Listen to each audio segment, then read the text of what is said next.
آئیے اب قرآن کی 30ویں سورت،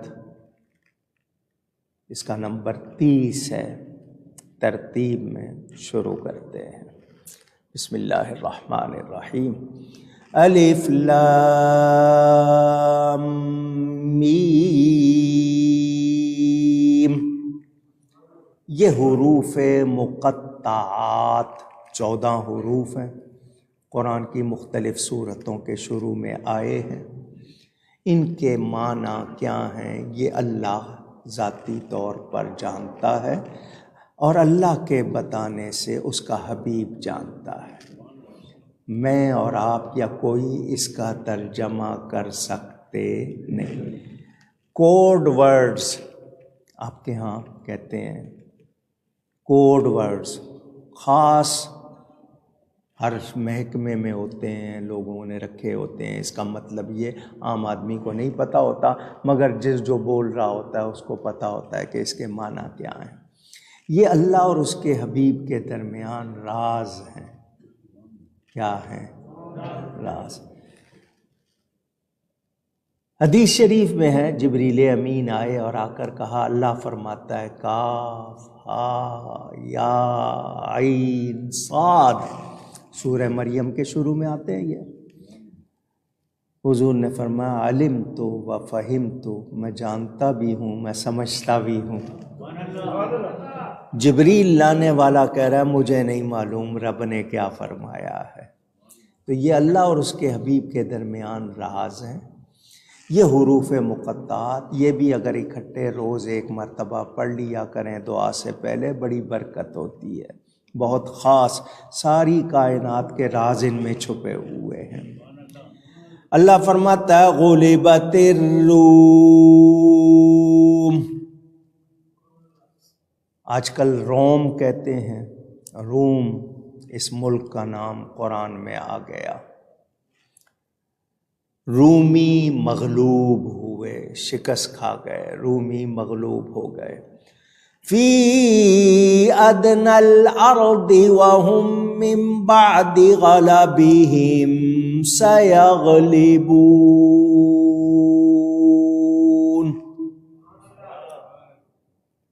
پاس کی زمین جو قریب ہو، پاس کی زمین اور اپنی مغلوبی کے بعد ان قریب غالب ہوں گے۔ پوری اس کی شان نزول اور اس کی تفصیل میں آگے چل کے بیان کروں گا انشاءاللہ۔ حروف مقطعات کے بارے میں بتا دیا آپ کو، یہ آیات ربانیہ ہیں۔ کہتے ہیں ہر حرف کا اشارہ، حروف مقطعات میں سے جتنے الفابیٹ، حروف تہجی، حروف ہجا حرف ہیں، اس میں سے ہر حرف کا اشارہ اللہ کی کسی صفت کی طرف ہے، وہ اللہ تعالیٰ کی کسی صفت کا بیان ہے۔ اس سے اس طرح اللہ تعالیٰ کی تعریف کی گئی ہے، حمد و ثنا کی گئی ہے۔ مثلاً سمجھنے کے لیے بات کروں، الف سے اشارہ الوہیت کی طرف، لام سے اشارہ کہہ سکتے ہیں اس کے لطف کی طرف، میم سے ملک سے کنایا کہ جی اللہ تعالیٰ کے لیے یہ لوگوں نے اپنی طرف سے کہا کہ اشارے ہیں، لیکن ذاتی طور پر اللہ ہی جانتا ہے، ہم خود سے اس کا کوئی ترجمہ کر سکتے نہیں۔ کچھ لوگوں نے یہ کہا کہ الف سے اشارہ اللہ کی طرف، لام سے اشارہ جبریل کی طرف، میم سے اشارہ نبی پاک صلی اللہ علیہ وسلم کی طرف کہ اللہ نے جبریل کے ذریعے اپنے حبیب محمد صلی اللہ علیہ وسلم کو وحی بھیجی۔ یہ لوگوں نے اپنی طرف سے جیسے کہا جاتا ہے، لیکن میں نے کہا نا کوئی اس کے حقیقی معنی اللہ کی عطا کے بغیر جان سکتا نہیں۔ اب کشف الاسرار میں ایک محبت کی بات لکھی ہے، وہ بھی سنا دیتا ہوں کہ وہ کہتے ہیں الف لام کا ترجمہ کچھ یوں سمجھو، اللہ فرماتا ہے جس نے ہماری کبریائی کو پہچانا وہ ہماری بلاؤں سے الفت کرے گا اور ہمارے دروازے کو نہیں چھوڑے گا۔ جس نے ہمارے جمال کا مشاہدہ کیا اور ہمارے جمال میں گم رہا وہ ہمارے قرب تک پہنچ جائے گا، اور جو ہماری خدمت میں قائم رہے گا یعنی اس کا دل ہماری طرف ہی لگا رہے گا۔ یہ بات صوفیاء کی ہے کہ ان کو کوئی تکلیف بھی آتی ہے وہ شکایت، فاقہ آئے تکلیف آئے وہ شکایت نہیں کرتے کہ یہ اللہ کی طرف سے ہے، اس پہ شکایت نہیں کرنی۔ کسی نے ایک حکایت لکھی، مولانا اسماعیل حقی نے تفسیر روح البیان میں اس کو بیان کیا۔ کہتے ہیں پرانے زمانے میں ایک نوجوان اپنے وقت کا بادشاہ تھا، اس کا نام عامر بن قیس لکھا ہے۔ بہت زیادہ نفل پڑھتا تھا، اتنی دیر کھڑا رہتا تھا کہ اس کے پاؤں میں خون جمنے لگ گیا اور پاؤں خون جم جم کے کالے ہو گئے۔ لوگوں نے اس کو کہا کہ تو اپنا پاؤں کٹوا دے، ورنہ تو تیری یہ بیماری تیرے تمام جسم کو گھیر لے گی۔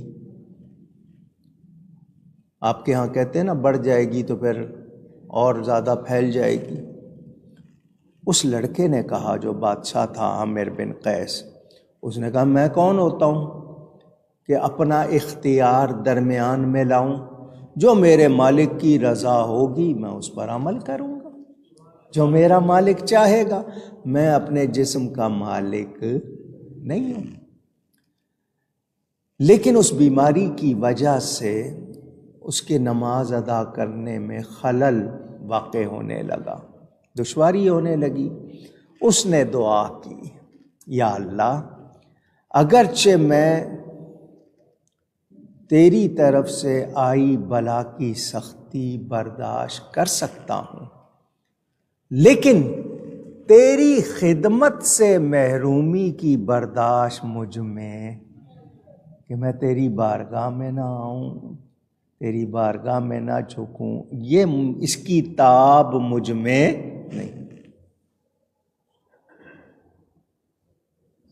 مہربانی، میں پاؤں کٹوانا اگر تجھے منظور ہے میں پاؤں کٹوا سکتا ہوں، لیکن تیری عبادت سے محرومی مجھے منظور نہیں۔ یہ کہہ کر اس نے کہا کہ کسی قرآن پڑھنے والے کو بلاؤ تاکہ وہ مجھے قرآن پڑھ کر سنائے، اور کہا کہ جب وہ قرآن پڑھے اور مجھ پر کیفیت طاری ہو جائے، مجھ پر وجد حال کیفیت طاری ہو جائے تو میرا پاؤں کاٹ دینا۔ چنانچہ قرآن کریم پڑھنے والے کو بلایا گیا، اس نے آ کر بڑی اچھی آواز میں قرآن شریف پڑھنا شروع کیا۔ اس کو وجد ہو گیا۔ وجد کا مطلب آپ کی جلد پر اثر ہوتا ہے، کلام کا روحانی اثر ہوتا ہے۔ اس وقت آپ ارادے سے نہیں، خود سے ایک کیفیت میں چلے جاتے ہیں جو آپ کے اپنے ارادے سے نہیں ہوتی۔ کچھ لوگ بناوٹی کرتے ہیں، یہ خود بخود ہوتی ہے، اس وقت آپ کو کچھ بھی کر دیا جائے آپ کو پتہ نہیں چلے گا، وہ ایسی کیفیت ہوتی ہے۔ تو جب وجد ہوا تو لوگوں نے اس کا پاؤں کاٹ دیا، اسے خبر تک پتہ تک نہیں چلا۔ جب اس کی وجد کی حالت ختم ہوئی، وہ بحال ہوا تو دیکھا کہ پاؤں کٹ چکا۔ پوچھا یہ کیا حال ہوا؟ اسے بتایا گیا۔ اس نے کہا میرے اس پاؤں کو خوشبو لگا دو تاکہ اس کی عزت ہو، کیونکہ اس نے کبھی بھی خدمت کے بغیر وقت نہیں گزارا۔ میرے دوستوں اور بزرگوں، اندازہ کرو جسم کا حصہ جدا ہو رہا ہے مگر دھیان کدھر ہے؟ پوچھ رہا ہوں۔ اور کہا رہا ہے اس کو خوشبو لگاؤ، کیونکہ یہ پاؤں اللہ کی خدمت میں لگا رہا ہے۔ کچھ ہمارے لیے پیغام میں اس حوالے سے اتنا ہی کہوں گا کہ یہ ہر ایک کا مقام نہیں ہے۔ جو جتنا اللہ کی ذات میں گم، جتنا اللہ سے پیار کرے، جتنا اس کو راضی رکھے، وہی کامیاب۔ علامہ اسماعیل حقی فرماتے ہیں کہ الف میں عالم امر کی طرف اشارہ، اور عالم امر جمیع تعینات کا مبدا ہے۔ اللہ کا حکم ہوتا ہے، کون چیز ہو جاتی ہے، وہیں سے ہے سلسلہ۔ اور لام وہ کہتے ہیں عالم ارواح کی طرف اشارہ ہے، اور عالم امر وجودیات کے درمیان ہے، اور میم عالم ملک کی طرف اشارہ ہے۔ اب نحوی صرفی دوسرے غور کرتے جائیں، میں نے آپ سے کہا نا، ہر چیز اللہ کا پتہ دے رہی ہے۔ ہر ورقیست کیا ہے؟ دفتر معرفت کردگار، ایک ایک پتا اللہ کی معرفت کا ذریعہ ہے اگر کوئی جاننا چاہے۔ اب یہ راز بھی ہیں، اسرار بھی ہیں۔ بعض اولیاء پر ان کا کچھ حصہ ظاہر ہو جاتا ہے، ان پر یہ راز اللہ کھول دیتا ہے مگر زبان بند کر دیتا ہے، بیان نہیں کرتے۔ وہ جان لیتے ہیں مگر بیان نہیں کرتے۔ موتی کب بنتا ہے؟ جب سیپ کا منہ بند ہو، کھلا رہے تو موتی۔ اللہ والے بہت سی باتیں کرتے نہیں ہیں مگر جانتے ہیں۔ موتی ہوتے ہیں مگر ہر ایک کو دکھائے نہیں جاتے، کبھی کبھی کسی کسی کو بتا دیتے ہیں۔ میرے دوستوں اور بزرگوں،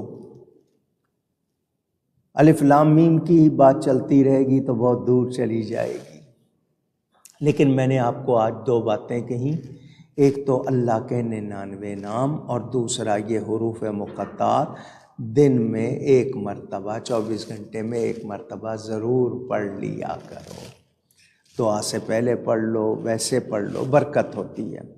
غلبت الروم،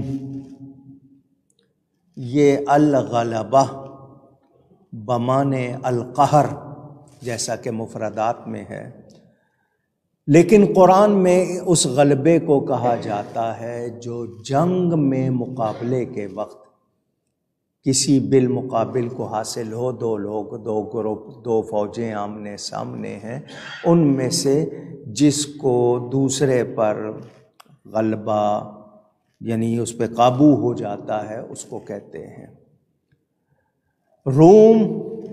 یہ ایک ملک کا نام ہے۔ یہ جس طرح فارس ایران کا پرانا نام، قرآن میں جو نام آئے، مصر کا نام آیا ہے، اسی طرح روم کا نام آیا ہے۔ یہ روم کا لفظ کبھی صنف معروف کے لیے اور کبھی رومی کی جمع کے لیے۔ روم کا نسب نامہ بیان ہوا ہے تفسیروں میں کہ یہ روم کون تھا جس کے نام پر یہ ملک تھا۔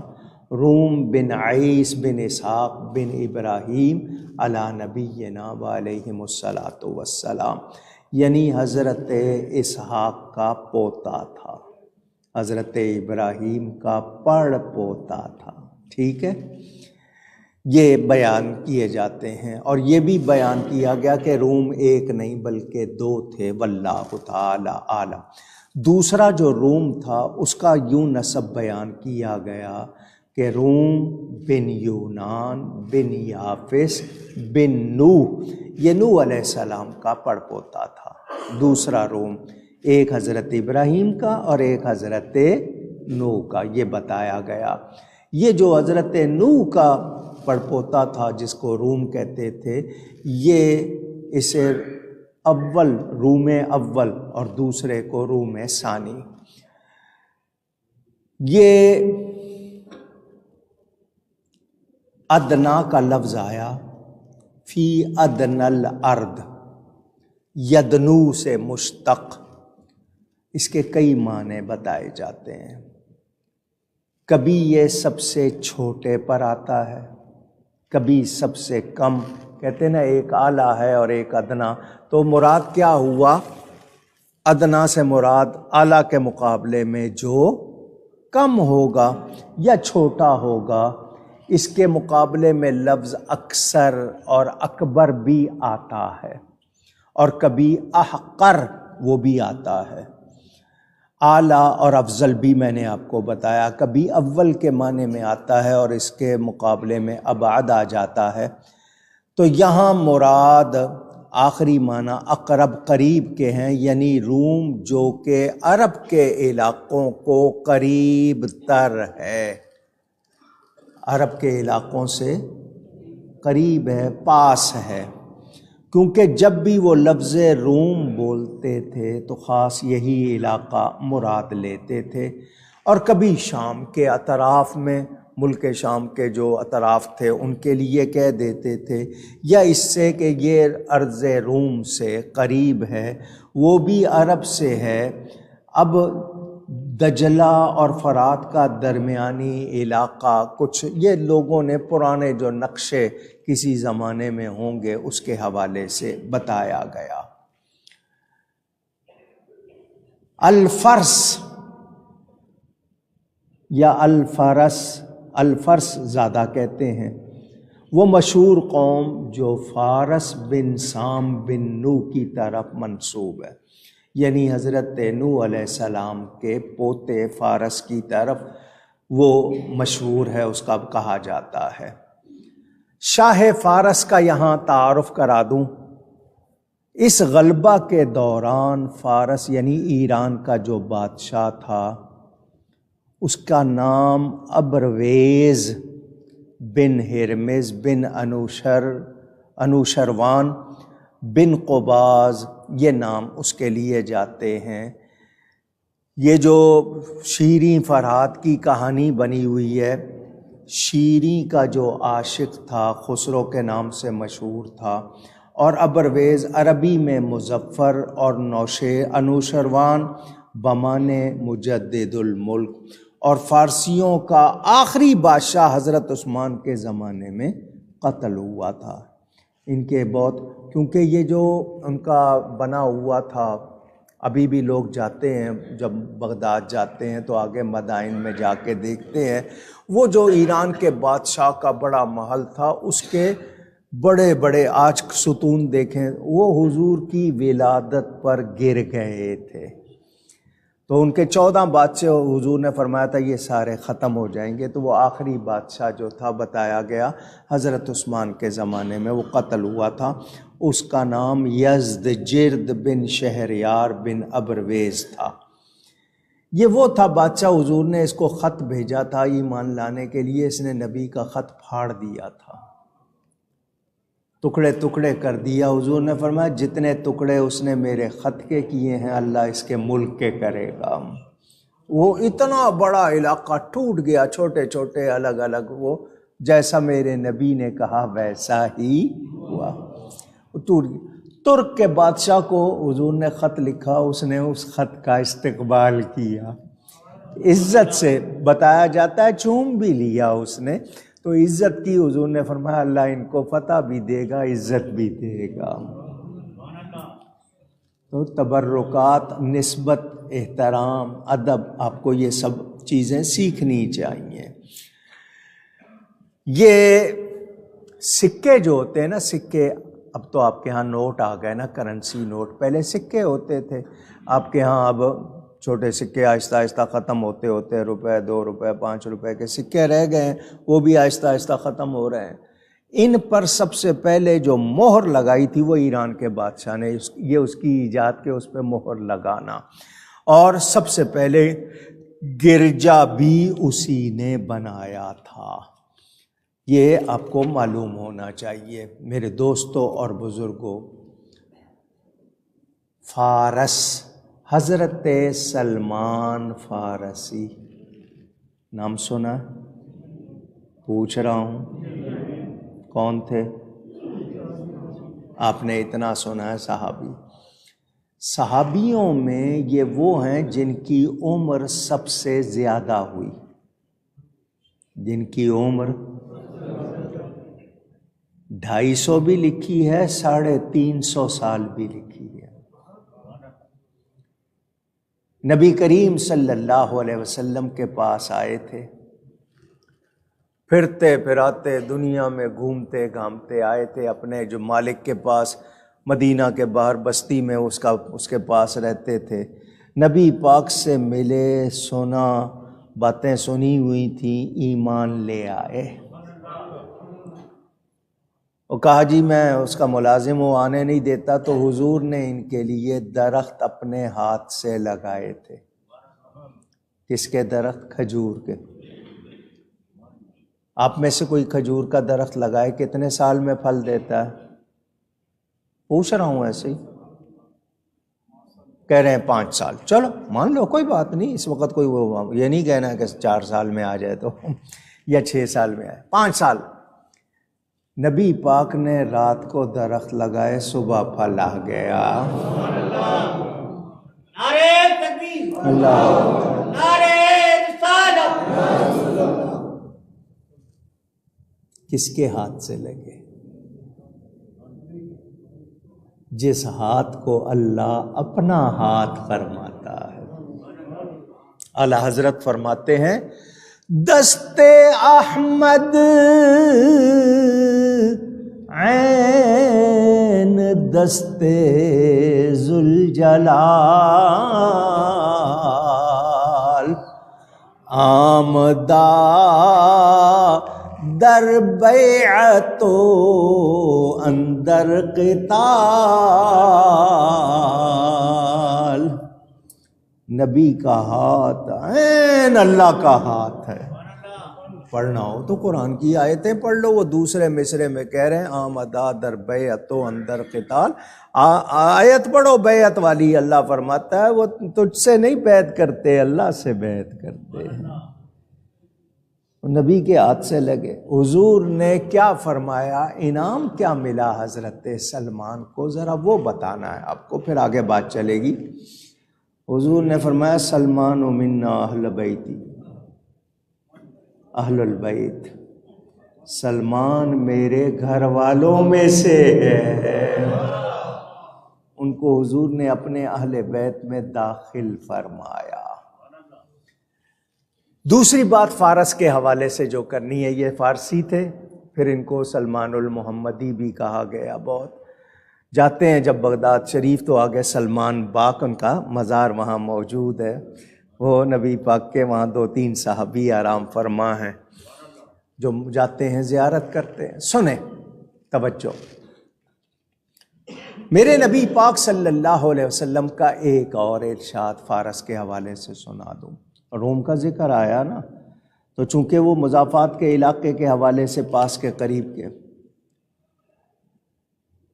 حضور نے فرمایا لو کان الایمان معلقا بسریا، اگر ایمان سریا پر بھی ہوگا تو یعنی کہکشاں جس کو گلیکسی کہتے ہیں، اگر ایمان سریا سے لٹکا ہوتا تو بھی اسے فارس والے حاصل کر لیتے۔ یا ایک اس میں روایت میں ہے کہ فارس والوں کے نوجوانوں میں سے ایک، یہ اشارہ ہے امام اعظم ابو حنیفہ کی طرف، کیونکہ وہ بھی فارس کے رہنے والے، اسے اس وقت وہ علاقہ فارس۔ تو یعنی میں شان بتا رہا ہوں، وہاں اگر بادشاہ غلط تھا تو کتنے اچھے اچھے لوگ بھی تھے۔ قیصر روم کو حضور نے خط لکھا تھا، اس نے احترام کیا، قدر کی، لیکن اس فارس والے نے قدر نہیں کی۔ اب سنیں، حضور صلی اللہ علیہ وسلم نے جب قیصر روم کو خط لکھا، اس کے بادشاہ کو انگلش والے شاید سیزر کہتے ہیں، اگر میں صحیح کہہ رہا ہوں تو قیصر کو سیزر کہتے ہیں۔ لوگوں نے اپنے اپنے وہ پروناؤنس بنا لی ہے جو بھی ان کا۔ قیصر روم، حضور نے اس کو خط لکھا، اسلام کی دعوت دی۔ جب نامہ مبارک قیصر روم کے پاس پہنچا تو اس نے خط پڑھ کے اپنے منہ سے لگا لیا، سر پر رکھا اور اس کے بعد مہر لگا کر مضبوط کر کے سینے پر رکھ لیا۔ ادب کیا، اس کی وجہ سے اس کا ملک دیر تک سلامت رہا۔ اس نے کیا کہا؟ جواب میں لکھا کہ ہم گواہی دیتے ہیں کہ بے شک آپ نبی ہیں، لیکن ابھی ہم سے ممکن نہیں کہ ہم اپنے پرانے قدیم دین کو چھوڑ دیں جو عیسیٰ علیہ السلام سے چلا آ رہا ہے۔ حضور صلی اللہ علیہ وسلم نے اس کا جب جواب سنا، مسکرائے اور فرمایا تمہارا ملک ایک روایت کے مطابق قیامت تک باقی رہے گا،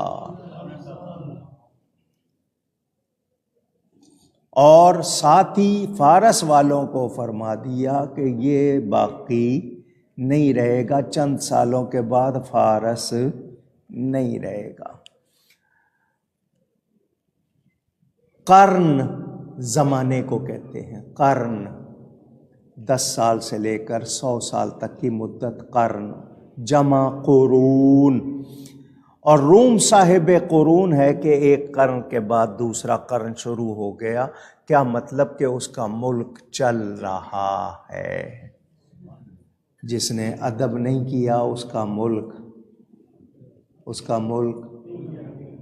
اونچی ختم ہو گیا، اس کا ملک پتہ چلا بے ادبی برباد کر دیتی ہے، بے ادبی یہ بار بار کہلوا رہا ہوں، توجہ کریں۔ آپ کے گھر کھانے کی بے ادبی ہو، قرآن کی بے ادبی ہو، نبی کی بے ادبی ہو، نبی کے پیاروں کی بے ادبی ہو، تو پھر آپ کے گھر میں برکت رہتی نہیں۔ بے ادبی کرنے والوں کا بزنس نہیں رہتا، بے ادبی کرنے والوں کی وہ عزت و نام نہیں رہتا۔ سمجھ آ رہی ہے بات؟ تو بے ادبی سے تباہی آ جاتی ہے، ادب سے برکت آ جاتی ہے، ادب سے۔ کلمات اذان ہو رہی ہو، ہم لوگ باتیں کرتے رہتے ہیں، ہنستے کھیلتے رہتے ہیں، ٹی وی میں کوئی پروگرام لگا، دھیان اس پر ہے، اذان یار جلدی ختم ہو اذان، یہ ایسا ہی حال ہو گیا ہے نا۔ لوگ کیا کرتے تھے؟ چل رہے ہوتے تھے، اذان سن کے رک جاتے تھے، جب تک اذان ہو رک جاتے تھے۔ اذان شروع ہوتی تھی اللہ کے نام پر، فوراً کہتے تھے سخی نام تیرا، سونا نام تیرا، وہ الفاظ دہراتے تھے، اللہ کی تعریف کرتے تھے۔ بولو ان لوگوں میں برکت تھی یا نہیں تھی؟ آج ہمارا کیا حال ہے؟ اذان کی بے حرمتی کرنے والے کو کہتے ہیں اس کا انجام اچھا نہیں ہوتا، آخری وقت اچھا نہیں ہوتا۔ مجھے اور آپ کو غور کرنا چاہیے، توجہ دینی چاہیے، مگر ہم کرتے نہیں۔ میرے دوستوں اور بزرگوں، یہاں آپ کو یہ بات بھی سنانی ہے، حضور صلی اللہ علیہ وسلم نے ایک ارشاد یہ بھی فرمایا تھا قیصر کے حوالے سے، اس حدیث کا ذکر کیا جاتا ہے کہ جب قیصر ہلاک ہو جائے گا تو پھر دوسرا قیصر نہیں ہوگا۔ کہ پہلی حدیث میں تو یہ ہے کہ جی اس کا ملک رہے گا، لیکن ساتھ میں قیصر کا ذکر۔ یہ دوسری حدیث کا مطلب یہ بتایا جاتا ہے کہ جب اس کا قبضہ ملک شام سے ختم ہو جائے گا تو پھر اس کا کوئی جانشین نہیں ہوگا۔ تو حضور نے جیسے فرمایا ویسے ہی ہوا، کیونکہ ان کے منہ پہ کون بولتا ہے؟ اللہ بولتا ہے۔ اور بلاد روم کے سوا یہ سلسلہ نہیں رہا۔ اب یہاں ایک بات کرنے کو جی چاہ رہا ہے اشارے میں، آپ نے قیصر کا لفظ سنا یا نہیں سنا؟ پوچھ رہا ہوں۔ یزید پلید کے حامی جو اس کو اچھا سمجھتے ہیں، معاذ اللہ جنتی سمجھتے ہیں، کیا کچھ کہتے ہیں؟ یہ قیصر کا لفظ آیا اس لیے آپ کو یہ بات سنا رہا ہوں۔ بخاری شریف کی حدیث میں نے پوری اس پر گفتگو کی ہوئی ہے، موجود ہے، حوالے دیے ہوئے ہیں۔ حضور صلی اللہ علیہ وسلم کا ارشاد، اول جیش من امتی یغزون مدینۃ قیصر مغفور لہم، میری امت کا پہلا لشکر جو قیصر کے شہر میں جہاد کرے گا، جنگ کرے گا، اس کے لیے مغفرت ہے۔ اس حدیث کے تحت کچھ لوگ کہتے ہیں کہ جی اس جنگ میں یزید شامل تھا لہٰذا وہ جنتی ہے، بخاری میں حدیث موجود ہے۔ وہ اس حدیث کی بنیاد پر اس پلید کو جنتی بنانے کی کوشش کرتے ہیں۔ اس کو تو بنا نہیں سکیں گے، خود میرا خیال اپنی جنت خراب کر لیں گے۔ میں نے اس کا جواب دیا ہوا ہے، صرف اشارے میں بات کر رہا ہوں، زیادہ تفصیل میں نہیں جاؤں گا۔ حدیث میں نے جو سنائی اس کے الفاظ ہیں، اول جیش من امتی، میری امت کا پہلا لشکر، میری امت کا، پھر کہیے، اولو کے معنی پہلا ہی ہوتا ہے، جیش کے معنی لشکر، میری امت کا پہلا لشکر جو قیصر کے شہر میں جہاد کرے گا اس کے لیے مغفرت۔ یہ نبی نے پہلا لشکر کیوں فرمایا؟ یہ نہیں فرمایا کہ جو لشکر قیصر کے شہر میں جنگ کرے گا اس کے لیے مغفرت، یہ پہلے کی قید کیوں لگائی؟ اول جیشن کیوں فرمایا؟ کہ نبی دیکھ رہے تھے پہلے لشکر میں یہ یزید پلید نہیں ہوگا۔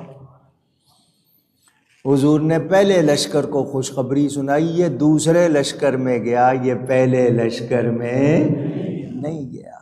تو جو اس کو جنتی بنانے کی کوشش کرتے ہیں اس کو تو بنا نہیں سکیں گے، اپنی جنت خراب کریں گے۔ تمہارے باپ بیٹے کو کوئی قتل کر دے، تم اس کے لیے کیا جنت سوچو گے؟ نبی کی آل کو بھوکا پیاسا کاٹنا، ذبح کرنا کوئی معمولی جرم ہے؟ کیا سمجھا ہے تم نے؟ میں تو کانپ جاتا ہوں جب بھی سوچتا ہوں، کانپ جاتا ہوں، یہ مسلمان نبی کے نواسے کو قتل کرنے آ گئے اور قتل کر دیا۔ اس کا مطلب یہ کہ کچھ بھی کر سکتے ہیں دنیا کے لیے۔ اللہ بچائے، اللہ نہ بچائے تو ہم لوگ کسی کام کے۔ یہ اللہ کا شکر ہے کہ اللہ نے ہمیں ان کا ادب عطا کیا ہے، ان کی محبت عطا کی ہے۔ اور کتنے بدبخت ہیں وہ جو دشمنان اہل بیت کو جنتی قرار دے رہے ہیں، معاذ اللہ۔ تو یہ روم کا ذکر آیا، اس حوالے سے میں نے آپ کو یہ بھی بتایا۔ اب ایک آیت اور پڑھ رہا ہوں ذرا آپ کو مسئلہ سمجھانے کے لیے۔ 29واں پارہ، پہلی سورت، اس کا نام ہی سورہ ملک ہے۔ کیا نام ہے؟ پہلی آیت، تبارک الذی بیدہ الملک، بڑی برکت والی ہے وہ ذات جس کے قبضہ قدرت میں، جس کے ہاتھ میں ملک ہے۔ تو ملک کس کے ہاتھ میں ہے؟ محبت سے کہیے، اللہ کا نام بڑے پیار سے لیا کرو، بہت مزہ آئے گا۔ کس کے ہاتھ میں؟ اللہ تعالیٰ کے ہاتھ۔ اور جی یہ ملک فوج کے ہاتھ میں ہے، وہ ملک فلاں پارٹی کے ہاتھ میں ہے، وہ ملک فلاں پارٹی کے ہاتھ میں، دنیا میں 200 سے زیادہ ملک، یہ اس کا ملک، یہ اس کا ملک۔ اللہ فرما رہا ہے ملک کس کے ہاتھ میں ہے؟ اب دیں جواب، وہ جو شرک بدعت کے فتوے لگاتے ہیں ذرا وہ جواب دیں، کیونکہ قرآن کہہ رہا ہے تبارک الذی بیدہ الملک، بڑی برکت والی ہے وہ ذات جس کے قبضہ قدرت میں، جس کے ہاتھوں میں ملک ہے۔ تو پھر کسی اور کے لیے ملک ماننا چاہیے؟ اونچی وہ جو شرک کے فتوے لگاتے ہیں نا، ان سے پوچھو، وہ کہتے ہیں حکم صرف اللہ کا، باقی آیتیں چھوڑ دیتے ہیں، تو ملک بھی سارا اللہ کے ہاتھ میں، پھر کسی اور کے لیے ملک ماننے کا کیا مطلب؟ یہ میرا ملک، وہ تیرا ملک، وہ اس کا ملک، وہ اس کا ملک، وہ مالک۔ قرآن سے ہی پوچھو، یا اللہ تو کسی کو ملک دیتا ہے؟ تو نے فرمایا ملک تیرے ہاتھ میں، تو کسی کو ملک دیتا ہے؟ تو جواب آیا تؤتی الملک من تشاء وتنزع الملک ممن تشاء، وہ جس کو چاہتا ہے ملک دیتا ہے، جس سے چاہتا ہے ملک لے لیتا ہے۔ تو اللہ کا دیا ہوا ملک مانو گے یا نہیں؟ اونچی جو انکار کرے گا، یہ تو نہیں ہو سکتا کہ قرآن کا کچھ مان لیں کچھ نہ مانیں، پورا قرآن ماننا ہوگا۔ جس قرآن میں یہ ہے کہ اللہ کے ہاتھ میں ہے ملک، اسی قرآن میں ہے کہ اللہ جس کو چاہتا ہے دیتا ہے، جس سے چاہتا ہے لے لیتا ہے۔ تو اللہ کا دیا ہوا ملک مانیں گے یا نہیں؟ تو اللہ کا دیا ہوا علم بھی مانیں گے، اللہ کی دی ہوئی شان بھی مانیں گے، اللہ کا دیا ہوا اختیار بھی مانیں گے۔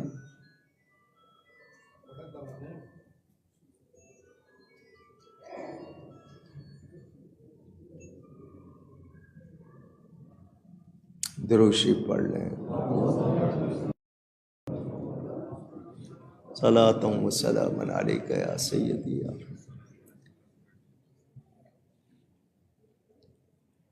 اللہ کی عطا سے، اللہ جس کو دے مانیں گے، جو دے مانیں گے۔ سب کچھ دینے والا کون ہے؟ اونچی نبی کو اختیار دینے والا کون؟ نبی کو نبی بنانے والا کون؟ ختم۔ ہم اللہ کی عطا کے بغیر تو مانتے ہی نہیں ہیں، کہتے ہی نہیں ہیں۔ تو میں نے ملک کے حوالے سے جس کو گھنٹی بجانی ہے بجا لو ایک مرتبہ۔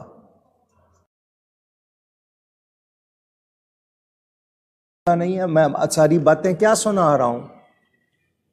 بے ادبی کرنے والوں کا انجام کیا ہوا آپ نے ابھی سنا، اور آپ مسجد کی بے ادبی کرتے ہو، یہاں کے گھنٹیاں بجاتے ہو، موسیقی بجاتے ہو۔ ڈرو اللہ سے۔ آپ اس کو معمولی سمجھ رہے ہو، یہ معمولی بات نہیں، پکڑ ہو گئی تو رونا پڑے گا۔ مسجد میں آنے سے پہلے آپ فون آف نہیں کرتے تو سائلنٹ کر لو۔ بہت زیادہ آپ کو شوق ہے کہ نہیں کوئی کال نہ آپ کی رہ جائے، بادشاہ کے پاس جائیں تو فون باہر رکھیں، اللہ کے گھر میں آئیں تو فون بجائیں۔ ادب کرو، ادب کرو، اللہ تعالیٰ توفیق عطا فرمائے۔ میرے دوستوں اور بزرگوں، کسریٰ قیصر روم کا تھا، کسریٰ فارس کا بادشاہ تھا۔ قیصر روم نے حضور کے نامہ مبارک، خط مبارک کا ادب کیا۔ اس کسریٰ نے پرواہ نہیں کی، خسرو پرویز اس کا نام تھا، کسریٰ کہتے تھے۔ اس نے جب پھاڑا اور حضور کے بھیجے ہوئے شخص کو جو خط لے کے گیا تھا اس کو بھی قتل کر دیا، لیکن قتل کرنے کا ارادہ کیا، بعض کہتے ہیں چھوڑ دیا۔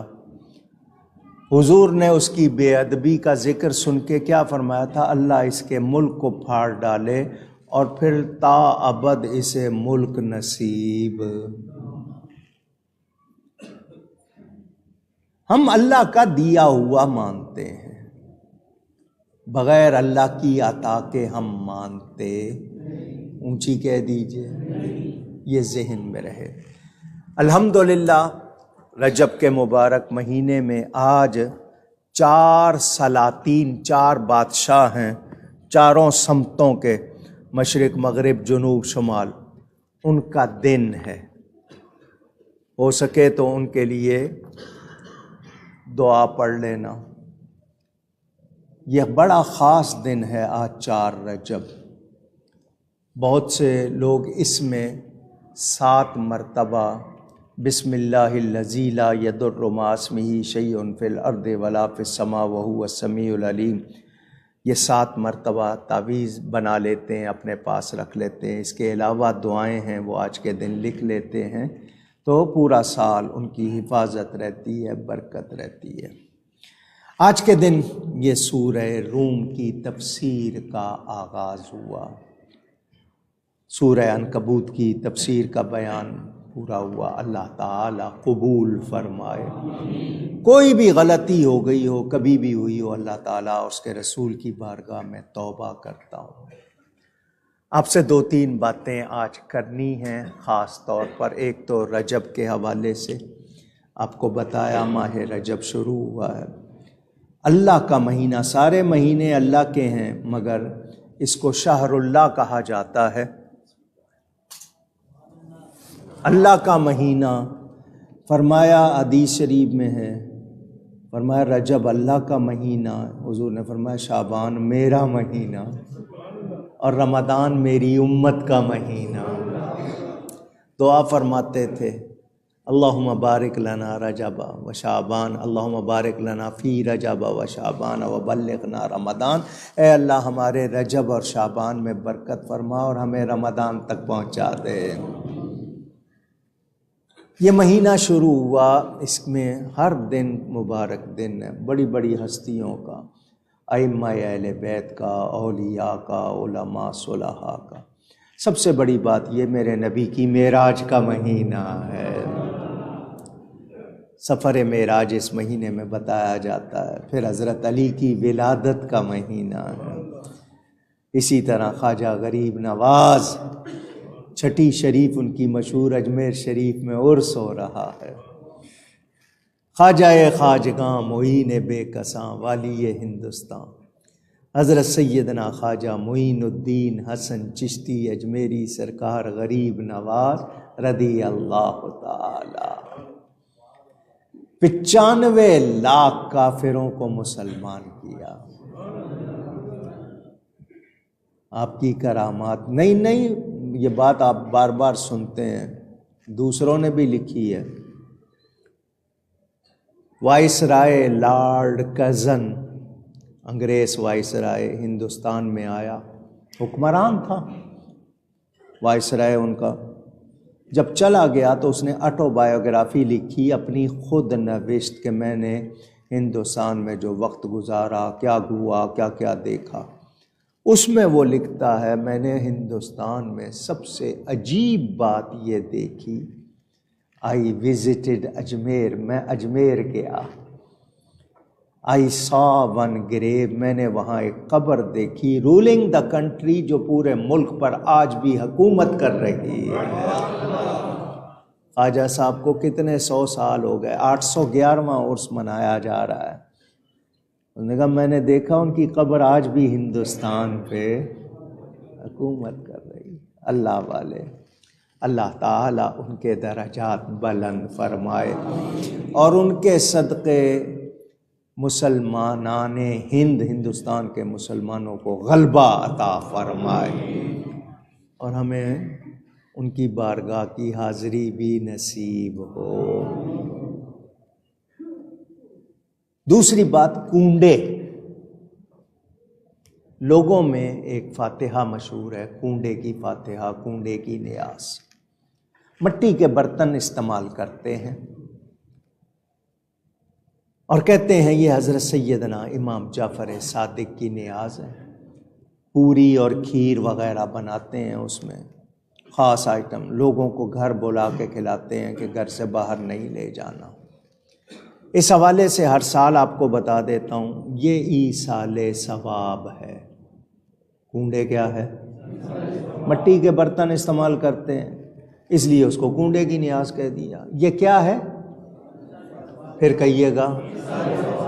نہ کنڈے کی شرط ہے، نہ تاریخ کی شرط ہے، نہ کھانے کی شرط ہے، نہ اندر کی شرط، نہ باہر کی شرط۔ کہ کنڈے ہی ہونے چاہیے، پوری کھیر ہی ہونی چاہیے، تاریخ یہ ہونی چاہیے، باہر نہیں لے جا، یہ ساری شرطیں غلط ہیں، ساری شرطیں۔ ایصال ثواب بالکل جائز کام ہے، وہ امام جعفر صادق کو بھی کرو، حضرت امیر معاویہ کو بھی کرو، صحابہ کو بھی کرو، اہل بیت کو بھی کرو، لیکن یہ جو شرطیں ہیں یہ درست، یہ بھی آپ نے سن لیا۔ حضرت علی کرم اللہ تعالی وجہ الکریم، ولیوں کے بادشاہ، شہنشاہ ولایت، تاجدار حلاتا مولائے غم گسار حیدر کرار. ان کی ولادت کی پیدائش کی تاریخ ہے 13 رجب. کیا ہے؟ بہت لوگ جو ہیں وہ دوسرے وہ کہتے ہیں دیکھو حضرت علی وہ ہیں کعبے میں پیدا ہوئے مسجد میں شہادت پائی، ایسا کوئی اور ہوا ہی نہیں. جو شان حضرت علی کی ہے تو کیا نبی سے بھی بڑا ہو گیا؟ معاذ اللہ. کعبے میں پیدا ہونا حضرت علی کی کوئی شان نہیں ہے، کیونکہ شان ہوتی ہے ایمان کے ساتھ، شان ہوتی ہے نبی کی نسبت سے. ان کی جو شان ہے جو نبی نے بیان کی ہے وہ ان کی اصل شان ہے. سمجھ آئی؟ کعبے میں پیدا ہونا اتفاقی واقعہ ہو گیا. حضرت عیسیٰ پیدا ہوئے، حضرت حکیم بن عزام ہوئے، کتنے اور واقعات ہیں. ہم حضرت علی کو ولیوں کا بادشاہ مانتے ہیں، وہ بڑی شان والے، بڑا ان کا مقام، ان کے فضائل اور بیان کریں تو مہینوں لگ جائیں پورے نہ ہوں، بڑی شان والے. لیکن اس طرح کی بات کرنا یہ درست، یعنی تقابل میں پیش کرنا کہ نبی کو بھی یہ شان نہیں ملی، معاذ اللہ ایسی بات کی جا سکتی نہیں. سمجھ آ گئی؟ تو لوگ اس دن وہ اگر کوئی غلط رسمیں کرتے ہیں تو ہم وہ ہرگز نہیں کریں گے. یہ باتیں بھی آپ نے سن لی. اب ایک اہم بات وہ بھی سنیں، اور وہ یہ کہ مسلمانوں نے اپنا حال ایسا کر لیا، 57 اسلامی ملکوں کے باوجود مسلمانوں کا رعب نہیں ہے اور ظالم قرآن جلا رہے ہیں. سویڈن میں قرآن کریم کو جلانے کا واقعہ پیش آیا. افسوسناک ہے یا نہیں؟ کہاں ہے ہماری غیرت؟ کہاں ہے ہمارا ایمان؟ پوچھ رہا ہوں. آپ کے وزیر اعظم نے مذمت کر دی، بھول گئے مذمت کر کے اپنا اقتدار بچانے میں لگ گئے. اسلامی تنظیم 56-57 ملکوں کی اسلامی تنظیم، اس نے بھی مذمت کر دی، بات ختم. کیا ایسا ہی ہونا چاہیے؟ وہاں کے بادشاہ نے، وہاں کے وزیر اعظم نے بیان دیا کہ یہ ادب کے تو چلو خلاف ہے، غیر قانونی نہیں ہے، مطلب یہ کہ یہ اس کو اختیار ہے. مسلمانوں، تمہارا تو یہ حال تھا کہ تم للکارتے تھے تو اگلے بھول جاتے تھے کہ ہم بھی ہیں، اور آج وہ آپ کو بتا رہے ہیں، للکار رہے ہیں اور آپ بھولے ہوئے. کیا ہو گیا؟ یہ موقع تھا جرأت کا مظاہرہ کر کے کہتے کہ اس مجرم کو سزا دو ورنہ تم سے تعلقات ختم. ان کی چیزوں کا بائیکاٹ کرتے، ان کو کچھ احساس دلاتے. لیکن نہیں معلوم مسلمانوں کی غیرت کہاں سو گئی. میں ان مسلمانوں کو کیا کہوں؟ ان کے اپنے ملک میں کیا ہو رہا ہے ان کو کوئی پرواہ نہیں ہے. یہ سیاست والے پہلے ایک زمانے میں کہتے تھے کہ جی مذہبی فرقہ واریت نے ملک کا امن خراب کیا ہوا ہے. اب مذہبی فرقہ واریت کا تو نام نہیں ہے، تمہاری سیاسی فرقہ واریت نے ملک کو تباہ کیا ہوا ہے. تم نے لوگوں کو بدتمیز بنایا، بد اخلاق بنایا، لوگوں کو دشمنیاں سکھائی ہیں، لوگوں کو گالیاں دینی سکھائی ہیں، برا بھلا کہنا سکھایا ہے. یہ ملک اسلام کے نام پر بنا تھا. آج متعدد جگہ مظاہرے، ریلیاں ہو رہی ہیں، لیکن مجھے اور آپ کو سوچنا ہوگا اگر بے ادبی کے اس ماحول میں ہماری غیرت ایمانی نہیں جاگتی ہے تو پھر ہم مسلمان نہیں. نام کیا ہے؟ پھر ہم پر بلائیں ہی آئیں گی، پھر ہمارے لیے کوئی خیر نہیں ہوگی. حکمرانوں، غیرت کا مظاہرہ کرو، صرف لفظی مذمت نہیں، جو کچھ کرنا چاہیے ایمان کے تقاضوں کے مطابق وہ کرو، اور دنیا کو بتا دو کہ ایسی کوئی گستاخی برداشت کی جا سکتی نہیں۔ آپ میں سے ہر ایک کو اس میں رول ادا کرنا ہے، ہر ایک کی ذمہ داری ہے۔ نہیں کریں گے تو پھر جب پکڑ ہوگی تو پھر سب کے سب پس جائیں گے، پھر بچنا مشکل ہوگا۔ ہوش کرنی ہے۔ اللہ تعالی ہم سب کو ایمانی غیرت عطا فرمائے۔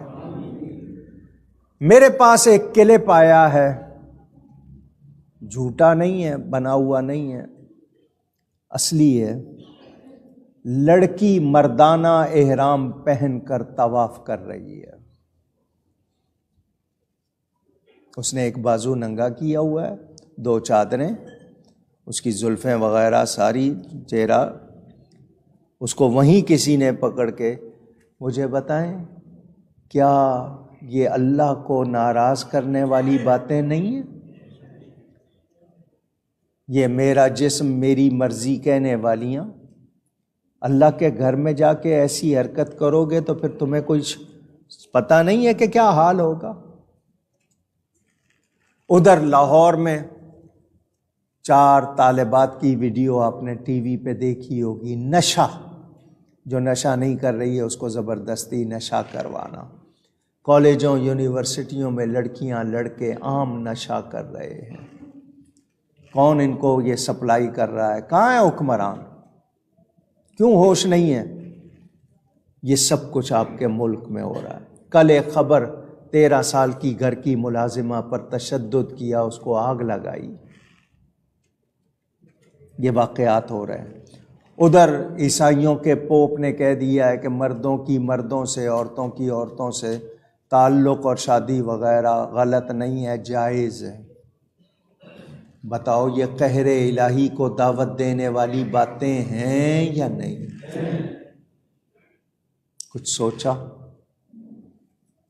اگر واقعی مسلمانوں کی طرح رہنا ہے اور چاہتے ہیں کہ اللہ راضی رہے اور ہم پر مہربانی ہو تو پھر ہمیں مسلمان بننا ہوگا۔ اگر اس طرح کی باتوں پہ ہم چشم پوشی کرتے رہے ہمارے لیے کوئی خیر، اونچی کہیے۔ اللہ تعالی مسلمانوں کو غیرت ایمانی عطا فرمائے۔ دکھ ہوتا ہے بہت، کس دور میں ہیں ہم، کیا دیکھ رہے ہیں، کیا سن رہے ہیں، بہت افسوس ہوتا ہے۔ سندھ کے مشہور بزرگ قمبر شریف شہداد کوٹ سے تعلق حضرت پیر سائیں غلام حسین شاہ صاحب بخاری کل انتقال کر گئے۔ اللہ تعالی ان کی مغفرت فرمائے۔ محمد صادق قصوری صاحب قصور میں بہت بہترین ادیب تھے، مورخ تھے، وہ بھی اسی ہفتے انتقال کر گئے۔ والد صاحب قبلہ کے لیے لکھنے کا انہوں نے وعدہ کیا تھا، مجھ سے کتابیں بھی منگوائی تھیں، پتہ نہیں کچھ لکھا یا نہیں لکھا، بہرحال وہ بھی انتقال کر گئے۔ اللہ ان کی بھی مغفرت فرمائے۔ عرس شریف کے لیے آج آپ کو جو رسالہ چھپتا ہے ہر سال وہ دیا جائے گا، نماز کے بعد جب آپ جائیں گے آپ کو ملے گا، مگر ایک گھر کے لیے ایک لینا، یہ نہیں کہ ایک گھر کے 2 افراد آئے ہوئے ہیں تو وہ 2 لیں، ورنہ یہ کم گھروں میں جائے گا۔ آپ ایک گھر کے لیے لیں گے ایک تو دوسرے لوگوں کو زیادہ، وہ کوئی آپ سے اس کی قیمت نہیں لی جاتی، مفت دیا جاتا ہے، مگر اس کو پڑھا بھی کریں، محنت کر کے لکھتے ہیں، اس کو پڑھا بھی کریں، وہ آج آپ کو ملے گا۔ اپنے اپنے علاقوں میں لگانے کے لیے اشتہار لے جانا چاہیں، اپنی مسجد کسی علاقے کی، وہاں اشتہار بھی لے جا سکتے ہیں آپ۔ 9-10 فروری کو عرس ہوگا، اس کے لیے کلام پڑھیے، جمع کیجئے، ایصال ثواب زیادہ سے زیادہ، اور ہر علاقے میں سنی مسجد میں کہہ دیں کہ 10 فروری کو عالمی یوم خطیب اعظم منایا جائے گا، ہر مسجد میں فاتحہ خوانی کی جائے گی انشاءاللہ۔ یہ